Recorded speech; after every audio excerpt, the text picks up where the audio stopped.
Acompáñame al libro de Apocalipsis.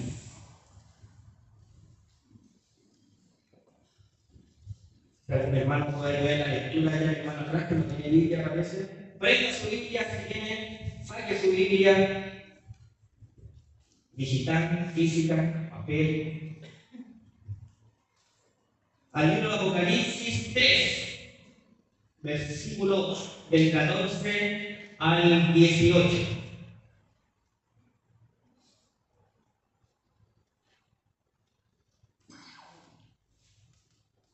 Si usted lo tiene, me dice amén.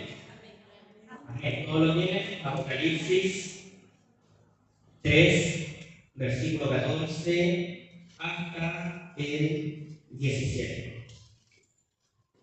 Y a dedicar más, como se me borró el sermón ayer, vamos a apartar los versículos, ¿ya?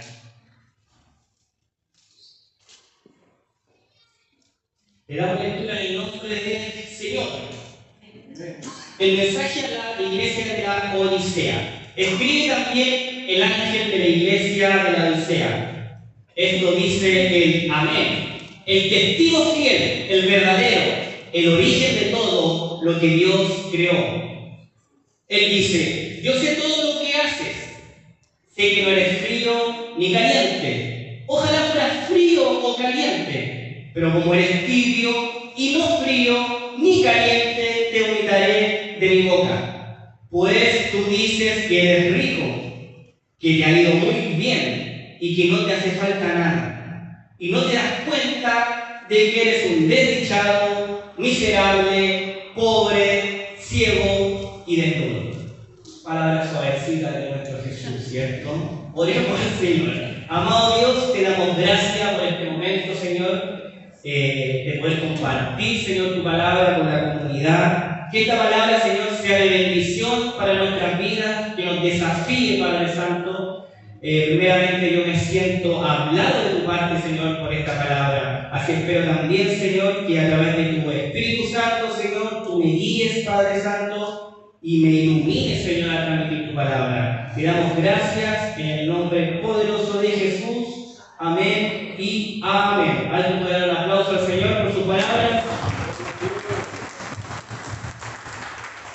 Se dice que de las 7 iglesias del Apocalipsis, esta es la única iglesia que no tenía nada bueno. No esta iglesia, hermano. Estamos hablando de la iglesia de la Odisea. Este mensaje es para que nosotros no lleguemos a esto, ¿ya? Bueno, como título a este sermón le puse las obras y la autosuficiencia, ¿ya? Hay dos grandes enseñanzas en estos 3-4 versículos que acabamos de leer. Primero vamos a analizar quién es la persona, ¿cierto? La que está hablando y escribiendo este texto. Dice el versículo 14: y escribe el ángel de la iglesia en la Odisea. He aquí el amén, el testigo fiel, el verdadero, el principio de la creación de Dios, dice esto. Aquí no está hablando el apóstol Pablo, no está hablando Pedro, ni Juan, ni Marcos, ni Lucas, no. Aquí está hablando el amén, el verdadero, el principio de la creación. El término amén, que vemos en el versículo 14, hermano, en el idioma original del hebreo significa verdad. Eso es lo que dice. Cuando dice habla el amén, está diciendo aquí habla la verdad. Hay unos versículos cuando Jesús dice en los evangelios: de cierto os digo, ¿cierto? Todos han leído cuando él dice de cierto. Bueno, este de cierto es el mismo término del amén. O sea, cuando Jesús está diciendo de cierto les digo, está diciendo la verdad, pero la verdad de la verdad les digo esto. Es el mismo término. El amén, amén. Luego declara algo que es certísimo, algo que es verdaderamente verdadero, le puse yo aquí en el sermón.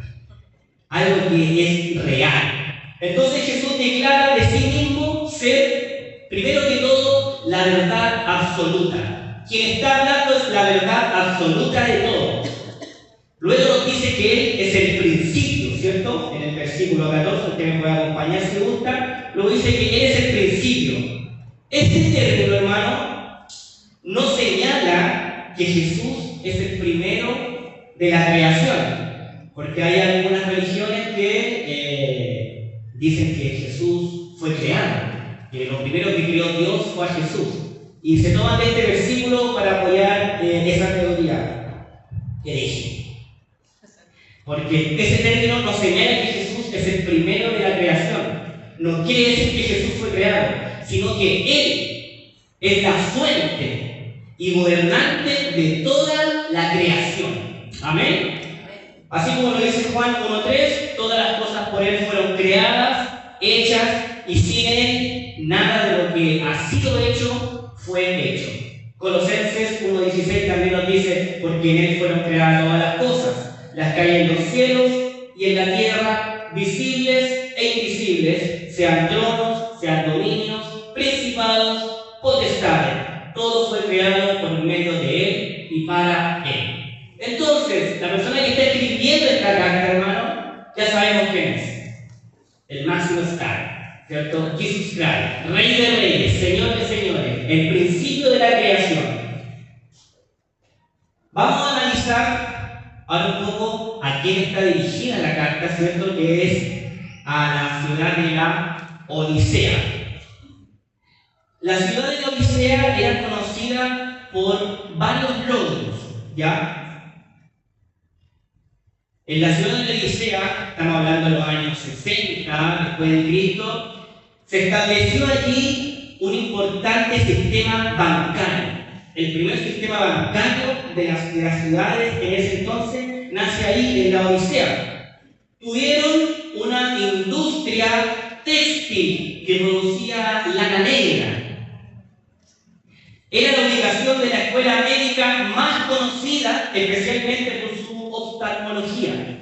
Tenían una universidad, hermano, de oftalmólogos en esos tiempos. O sea, esta ciudad era una ciudad próspera, rica, pero algo tenía. La industria y el reconocimiento en el mundo antiguo, hermano, hicieron que fuera una ciudad muy próspera. Incluso en los años 60 hubo un gran terremoto en Asia Menor y la ciudad de la Odisea fue la única ciudad de la región que se rehusó la ayuda de Roma, sino que reconstruyeron su ciudad con los propios fondos de sus propios recursos. O sea, dijeron, nosotros no necesitamos a Roma para reconstruir nuestra ciudad. Nosotros nos valemos con solitos, no necesitamos ayuda de nadie. Tenemos lucas, tenemos cash, nosotros levantamos la ciudad. Y así fue. Después del terremoto del año 60, ellos mismos reconstruyeron su ciudad. Y ahora vamos a la parte chino, como dice el discípulo. Se viene el chino. Luego Jesús nos dice, acompáñame en su Biblia, hermano. Yo conozco tus obras. Por eso él dice en el principio, yo soy el testigo, yo lo sé todo. Es Él el que conoce nuestra vida a profundidad. Yo soy el testigo fiel, el que todo ve, todo observa.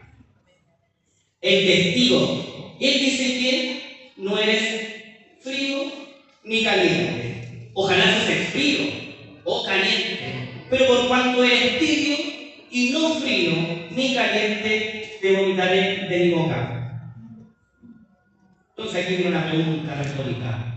¿Qué significa ser caliente, frío y tibio?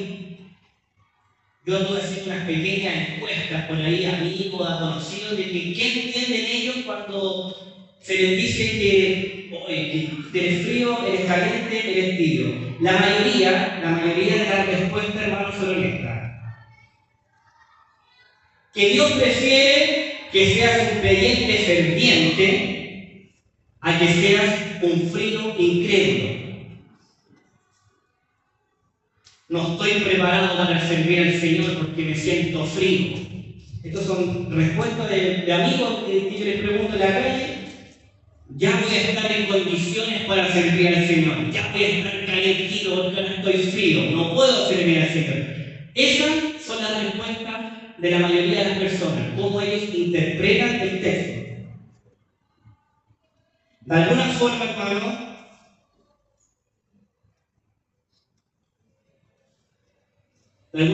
se interpreta como que Dios quiere que sirvas y si no, que te pierdas. Esa es como la interpretación que hace toda la gente. Yo prefiero que estés caliente, pero que estés tibio, no. O sea, yo prefiero que estés calentito. Entonces, esa es la interpretación que se le da normalmente a este texto. Pero esto contrasta con la misma palabra. Por ejemplo, en 2 de Pedro 3:9 nos dice: no es que el Señor se tarde en cumplir su promesa, como algunos suponen, sino que tiene paciencia con ustedes, pues no quiere que nadie muera, sino que todos se vuelvan a Dios. En ninguna de las condiciones Dios va a querer que el hombre se pierda. Así que anulemos esta interpretación de que Dios prefiere que estemos en caliente a que no le sirvamos o a que seamos incrédulos. Ni frío ni caliente, versículos 15 y 16. Jesús, de alguna forma, está llamando a la iglesia, disculpe la palabra que me voy a ocupar, pero la mayoría de los comentaristas y teólogos dicen que Jesús estaba llamando a la iglesia a una iglesia inútil, a la iglesia de la Odisea, a esta iglesia que era próspera, que tenía todo, que tenía bancos, que tenía industria textil, que tenía una universidad oftalmóloga, que tenía todos los recursos posibles. Jesús le está diciendo que de alguna forma ellos son inútiles. ¿Por qué? La ciudad de la Odisea nunca tuvo una fuente de agua potable propia, ¿ya? Y esto nos va a ayudar a poder comprender este texto del frío, caliente y tibio. La ciudad de Odisea nunca tuvo una fuente de agua potable propia debido al alto contenido de carbonato de calcio en sus aguas. Ellos no tenían su propia fuente, como nosotros abrimos la llavecita, ¿cierto?, para que salga agua, ellos no la tenían, porque el agua venía en medias turbias. Bueno, los niveles altos de calcio pueden causar alteraciones grandes al ritmo cardíaco, ¿no? Provocan los cálculos a los riñones también. Por eso no se podía beber el agua que tenían ellos. Bueno, por medio de un sistema, hermano, como esta ciudad era tan próspera, tan bacana, tenían acueductos, que eran unos conductos de agua gigantes por donde venía el agua. Estas aguas venían desde Colosas y Herápolis. Una de las aguas, el agua fría, llegaba de Colosas de las fuentes de los glaciares que venían a la ciudad. Y el agua caliente de Herápolis venía de fuentes termales. Pero ¿qué pasaba? Cuando las aguas venían, ¿cierto? Por ejemplo, vamos a poner que el agua viene de Ñuñoa.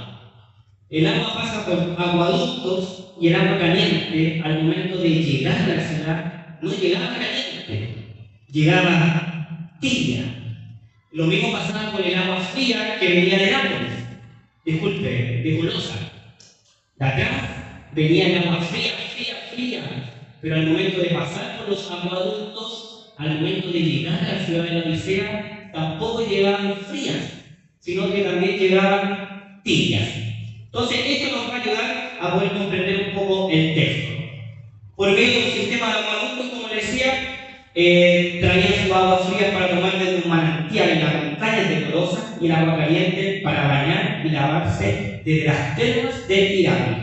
El problema era que ambas aguas, al llegar, habían perdido su temperatura hasta llegar a ser tibio. Por ende, no era de mucho beneficio ya ni utilidad a la ciudad de la Odisea estas aguas. Y Jesús no le está reclamando a la iglesia de la Odisea su falta de temperatura espiritual, ¿cierto? Que esto es la mayor de las interpretaciones que tienen que ver con un tema espiritual, cuando dice que no eres ni frío, no eres ni caliente, y si eres tibio, te vomitaré de mi boca. Bueno, Jesús no reclama por su falta de temperatura espiritual. Jesús les está diciendo que no les sirven para nada. No les sirven para nada, que les son inútiles. Y a eso Jesús, en esta metáfora, porque es una metáfora, hermano, de texto, en esta metáfora, Él dice, les vomitaré de mi boca porque son tibios, porque no están siendo ni lo suficientemente frío para saciar la necesidad de la ciudad, ni tampoco están siendo lo suficientemente calientes, porque el agua caliente venían con sus propiedades curativas para la Universidad de la Oftalmología que tenía la iglesia de la Odisea. Entonces las aguas al llegar a la ciudad llegaban tibias y por ende eran inservibles. Y dentro de esta metáfora que Jesús habla, por eso les dice, es que yo prefiero que ustedes sean calientes o sean fríos. Hagan una o hagan otra. Sean fríos para saciar la necesidad de la ciudad o sean calientes para poder traer lo curativo a la ciudad. Pero la iglesia de la Odisea eran tibios, no eran ni calientes y no eran ni fríos. Y es por eso que Jesús ocupa esta metáfora de el ser frío y caliente.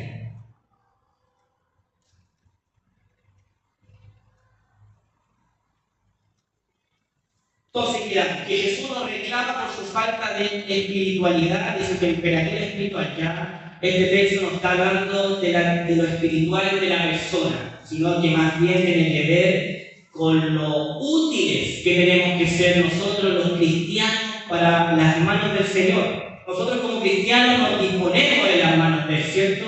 Pero Él quiere que seamos útiles en todo lo que hacemos, en nuestra vida diaria, cotidiana, en la universidad, en el trabajo, acá en la iglesia, en el servicio, que seamos útiles. Seamos fríos o seamos calientes. Una de las dos tiene que servir, pero tibios, no. ¿Por qué? Porque bonita, nos dice el texto. Entonces, como primera enseñanza de este texto, es que nosotros tenemos que convertirnos en una comunidad útil. ¿Cuántos dicen amén? ¿Cuántos quieren ser útiles en las manos del Señor? Yo quiero ser útil. Yo cuando leía la palabra decía así, no, yo quiero ser útil, úsame, me dispongo en tus manos. Y eso es lo que el Señor nos está enseñando en este texto sobre las aguas calientes y frías. Que aprendamos a ser una iglesia útil. Que Casa de Gracia no nos llegue el Señor por la ventana diciéndonos lo mismo que les dijo a la iglesia de la Odisea. Sería terrible. Entonces nunca como comunidad lleguemos a ser inútiles. Todos tenemos algo que entregar al servicio del Señor, hermano. Cada uno de los que están sentados acá tiene algo que entregar. En algo usted es útil, hermano. En algo usted es útil. Si el Señor lo tiene en este lugar es porque Él sabe que usted va a ser de utilidad para Él. ¿Cuántos quieren ser útiles en la mano del Señor? Bien. Entonces, esa es la primera enseñanza, ¿ya? Ahora vamos a pasar a la segunda enseñanza. Del versículo 17, ¿cierto? Dice, pues tú dices que eres rico, que te ha ido muy bien, que no te hace falta nada, y no te das cuenta que eres un desdichado, miserable, pobre, ciego del mundo. Gracias, Señor, por tu palabra.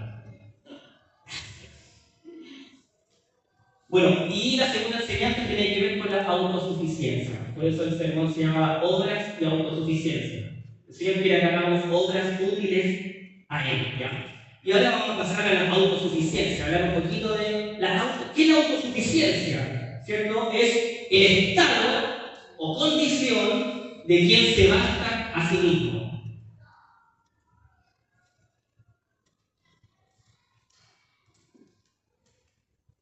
La razón que Jesús resalta por quienes son inútiles es debido a que ha llegado a ser tal como la ciudad misma, autosuficientes, de ninguna cosa tengo necesidad. ¿Y qué produce la autosuficiencia del ser humano? ¿Cuáles son las cosas que suelen pasar cuando nos convertimos en personas autosuficientes? Vamos a analizar. Jesús, hermano, es la fuente de todo y el soberano de todo. No sé cuánto dicen amén a eso. Jesús es la fuente de todo y el soberano de todo. Pero los de la Odisea actuaron como que ni siquiera les hacía falta Jesús.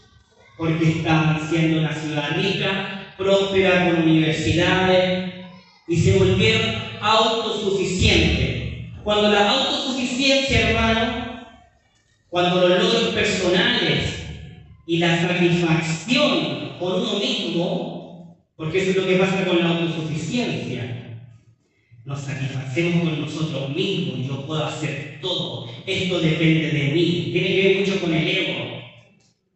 Entonces, cuando la autosuficiencia, los logros personales, la satisfacción con uno mismo, llega a rehusar y reconocer nuestra necesidad de Dios, ahí a Dios le da asco, según la metáfora de Apocalipsis.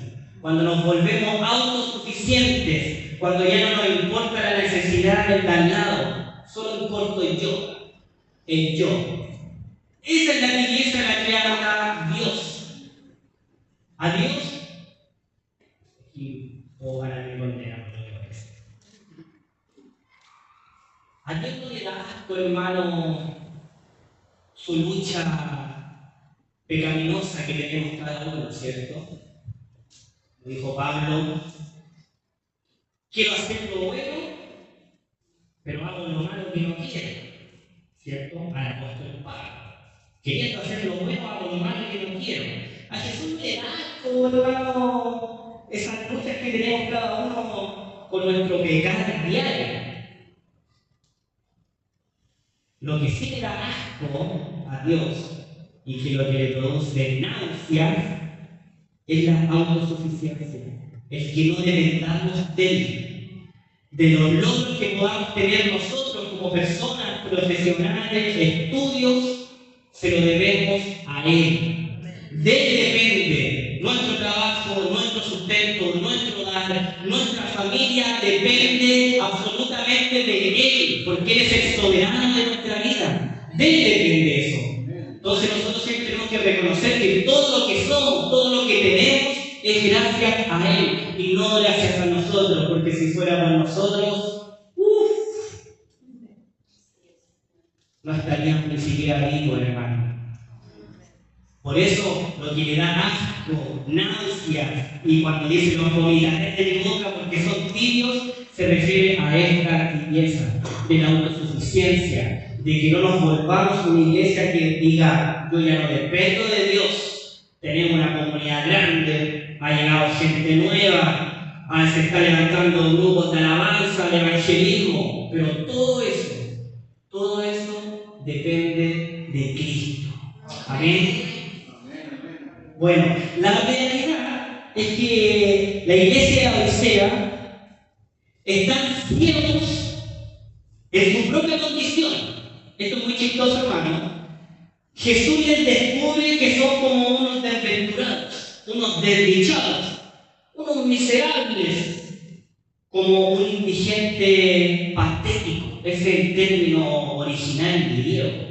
Así le escribe Jesús a la iglesia de la Odisea. Imagínense, que nos digan miserables, como un indigente patético, hermano. Las tres cualidades que nos nombra el texto, que les dice que son pobres, que son ciegos y que son desnudos, ¿cierto? Son irónicamente opuestas a su posición de ricos, de grande industria del textil y famosos por sus avances oftalmólogos. Cuando le dice ustedes son pobres, le está diciendo pobre a la ciudad más rica de Asia Menor, a la que tiene todo, a la que no depende de Roma, a la que se autodersonita. A esos ricos Jesús les dice, ustedes son pobres. Les dice ciegos a los que están en el training topic de la oftalmología, a los que tienen su propia universidad que revisa los ojitos. A ellos les dice, ustedes son ciegos. Y después les dice, y son desnudos, a los que tienen la mayor empresa de textil de Asia Menor, a los que fabrican la mejor lana negra.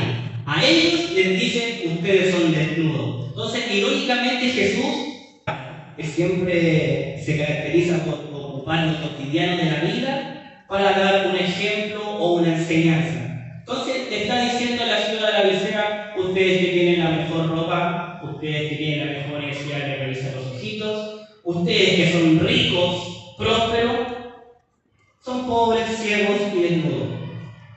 La autosuficiencia, hermanos, da lugar al orgullo que le niega a Dios su lugar debido como el proveedor y sustentador de nuestras propias vidas. Acompáñenme a leer un hermoso proverbio, búsquenlo. Proverbios 30, 8, 9. Proverbios 30, 8, 9. Que habla un poco de la autosuficiencia, ¿cierto? Que es la que produce la autosuficiencia en nosotros, nos da lugar al orgullo que negamos a Dios, que Él tome su lugar como debido, como el proveedor y sustentor de nuestra vida. ¿Alguien tiene Proverbios 30, 8, 9? ¿Sí? Profe, ¿lo puede leer con voz arcángel de trompeta? Bueno. Vanidad y palabra mentirosa, aparta de mí. No me des pobreza ni riqueza, manténme del pan necesario. No sea que me sacie y te niegue y diga: ¿quién es Jehová? O que siendo pobre hurte y blasfeme el nombre de Dios. Hay que hablar un poco de esta autosuficiencia, qué es lo que produce este orgullo de llegar a un momento de decir: yo ya no dependo de Dios, yo puedo solito, yo me la arreglo solito. Jesús es el testigo fiel y verdadero que ve todo, y no hay nada oculto en la vida que Él no sepa de nosotros. Él es quien conoce más aún de lo que nosotros nos conocemos a nosotros mismos. De repente uno piensa: ¿cómo si yo me conozco? ¿Cómo soy? Yo creo que no nos conocemos como Él nos conoce a nosotros. Él nos conoce más allá de lo que nosotros mismos podamos conocer de nosotros.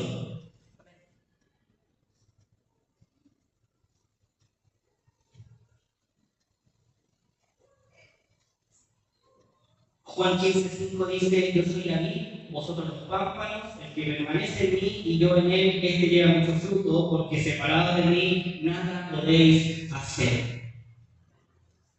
Es importante, comunidad, que día a día nosotros aprendamos a depender de Dios, que podamos reconocer y ser agradecidos de todo lo que tenemos hoy.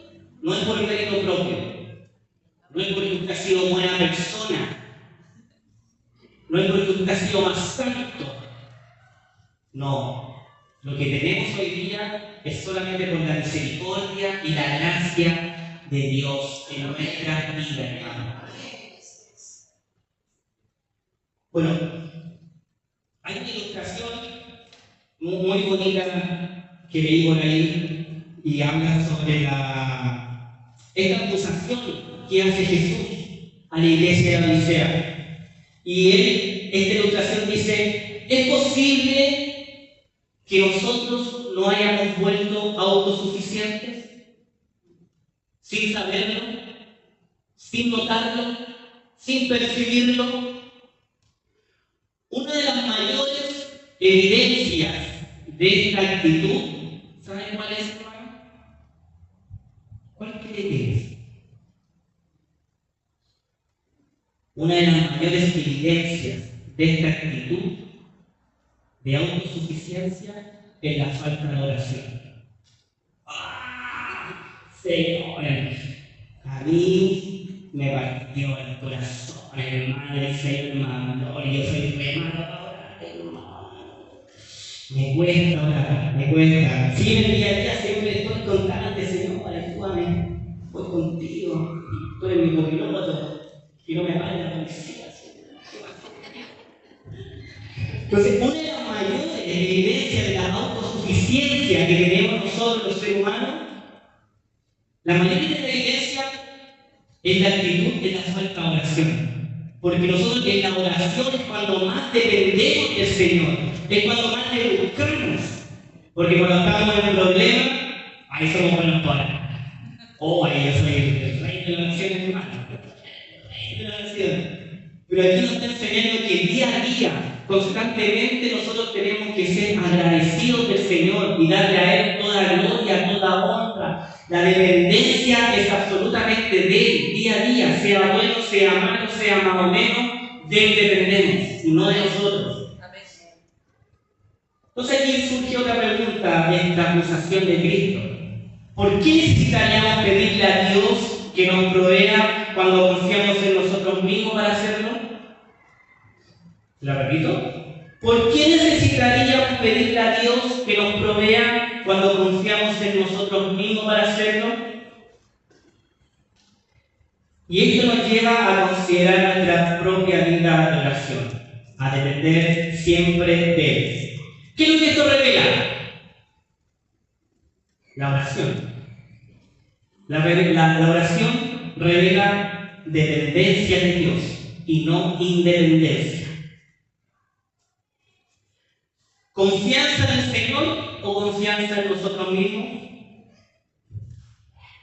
Pensémoslo un poco, hermano. ¿Hemos considerado cambiar de trabajo sin orar antes por eso?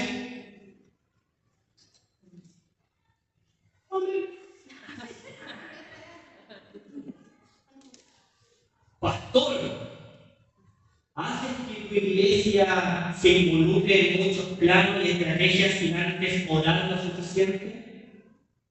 En el grupo de evangelismo, se está formando un grupo grande de evangelismo, aquí en la comunidad, personas que quieren salir a predicar, aquí a la placita ahí de San Diego. Y el profe, en una de las reuniones que estábamos, nos dijo algo súper importante. De antes de querer tener, ¿cierto? Porque queremos tener un parlante, hermano, un parlante bueno, recargable, nos dure unas 6 horas para que estemos predicando ahí en la casa. No queríamos predicar. Y el profe decía algo muy cierto.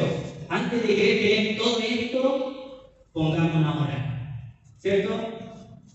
Y eso es lo que se está haciendo. Dependiendo de Dios.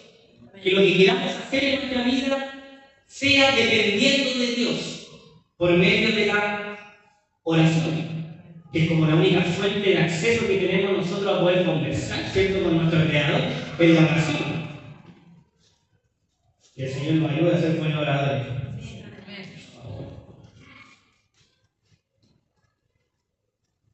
Bueno, y por último, hermano, otro indicador de nuestra autosuficiencia es nuestra voluntad de vivir la vida cristiana aislada de los creyentes.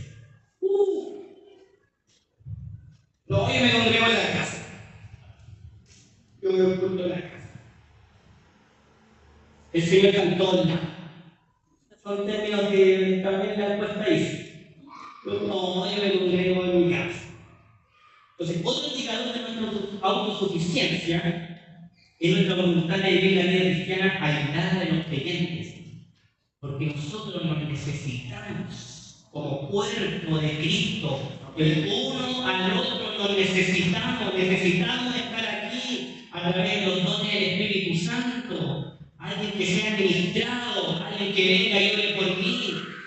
Eso es también depender de Dios. Nos necesitamos, hermanos. Nos necesitamos uno al otro. Si la iglesia no es algo que consideramos realmente necesario, hermanos, entonces nos reuniremos con el pueblo de Dios solo cuando sea conveniente, cuando no tengamos nada mejor que hacer, dice la ilustración. No son palabras mías. Dice copy-paste. Además, cuando nuestra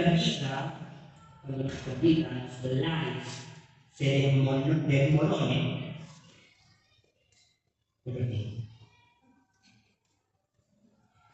que Dios nos libre de permitirle a cualquiera de nuestros hermanos en Cristo que sepa lo que ocurrió para que me pueda ayudar. De estas maneras y de mismas mostramos nuestra autosuficiencia cuando no corremos a Jesús y las bendiciones que Él ha provisto para nuestros tiempos de necesidad. Y voy a finalizar con una preguntita. ¿Cuántos cristianos hay hoy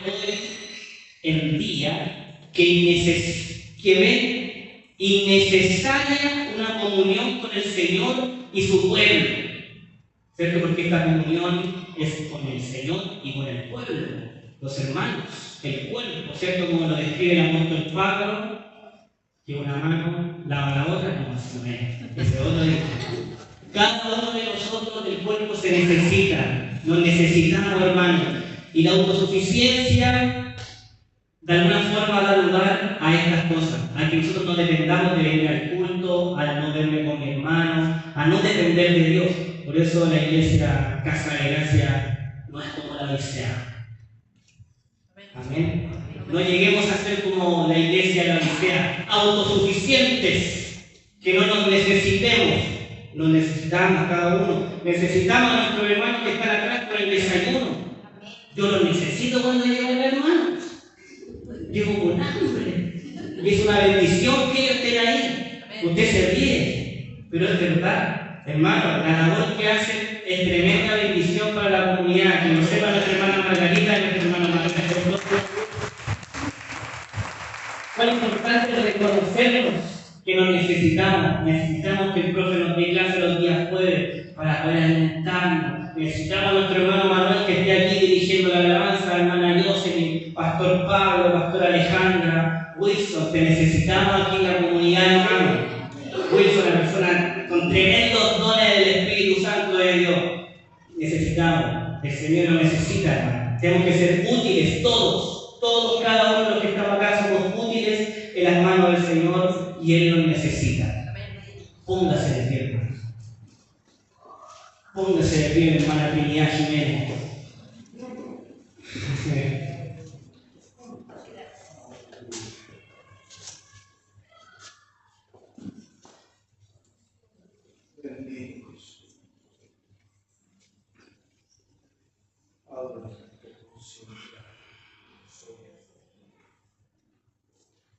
¿Se cree que pueden ustedes a solas? ¿Pueden llevar la vida solas? Pero quizás muchas veces no nos damos cuenta que sin el Señor nuestra vida no tiene sentido. Si no fuera por Él, viviríamos en una pobreza espiritual. Seríamos ciegos a nuestra propia condición.